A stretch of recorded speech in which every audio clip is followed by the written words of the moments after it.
To me, patience, anticipation, and being comfortable are the three components of all good driving and all good riding. Okay, no matter how much of an emergency you're in, going faster is not the solution. Okay, there was an actual emergency where I think my wife had to be taken to the hospital early in the morning. We had a Baleno from the office with us, and it was just before office traffic, so it wasn't very busy. I don't remember driving faster. I remember driving really well. And driving really well saved us 6.5 or 7 minutes over a 14, 15 kilometer commute, which is a massive big deal. But could it be done if I drove faster? No. You're running more risks. In traffic, if you're going faster, you're just taking a bigger risk. There is no other way to go faster in traffic. And the guys who take risks don't always get faster either.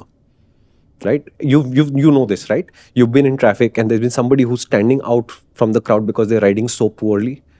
And they are the guys changing lanes and jinking and all of this kind of dramas going on. And somehow they're always there.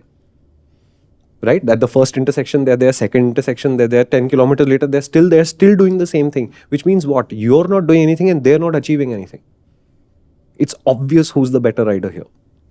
It gets even worse when you get past them. And then you can see them continue to do stuff behind you and you've just gone away from them, right? Yeah.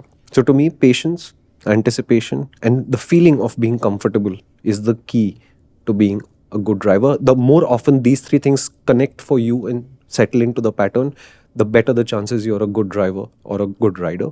And to me, if you have near misses, any at all, often enough, something is wrong with your driving. And there is a room there for you to improve something. Right. If you actually have incidents, and incidents could be as small as backed into a pole, scratch somebody else's car, taking it out of parking onwards, all of these count as bad driving. If you have lots of electronic intervention showing up as you drive or ride, that's a bad sign too. Okay, so I ride a 170 bhp Ducati every day throughout the year. I barely get traction control intervention, which I'm not expecting. I am using it now. Okay, I've gotten comfortable with it. And the rear tire used to be 200 section on my previous Ducati. It's now 170 because this is a more off-roady setup, as it were. So it kicks sideways much earlier on the exit of a corner. I have learned to rely on traction control. So I've taken traction control down. I let it spin a little bit, so it'll be slightly sideways before it comes out, and I feel comfortable with it. It has never surprised me though. Right? My Ducati also has blind spot warnings. I am not surprised by my blind spot warnings. I know my blind spot already. To me, these are good signs. If you can tell that, oh, now traction control lights will come on your car, in your bike, that's a good sign. It means you're plugged into the experience, you know what's about to happen. Should it happen a lot without you expecting it, that's a bad sign. What would you do? About electronics? Yeah. They should be your safety net, not the default. I think with cars, you have a lot more weight on your shoulders. Yeah. So you don't want to get into a situation where that is you're running through your safety net. Correct. So you leave that as your cushion as much as possible. So whether it's brakes, which is why being familiar with the brakes is important. The other thing that actually you spoke about blind spot, situational awareness, I think in cars, and especially when motorcyclists transition into cars, becomes a challenge. Yeah. And that is a question of patience. It is a question of just taking time to get familiar with the vehicle, right? You can do it better. There's no two ways about it.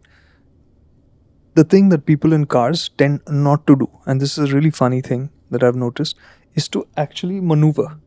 Yeah. To look around. Yeah, it's crazy.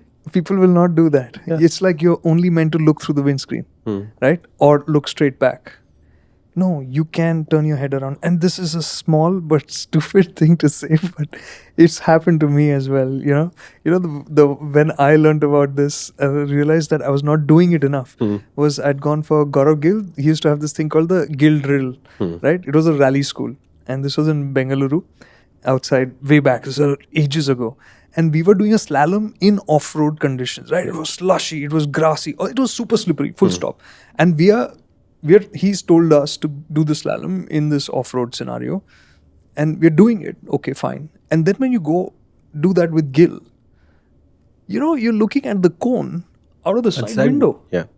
Right? I mean, the car's turned that far away that the only way to actually plan for the next bit is by looking at it through that window.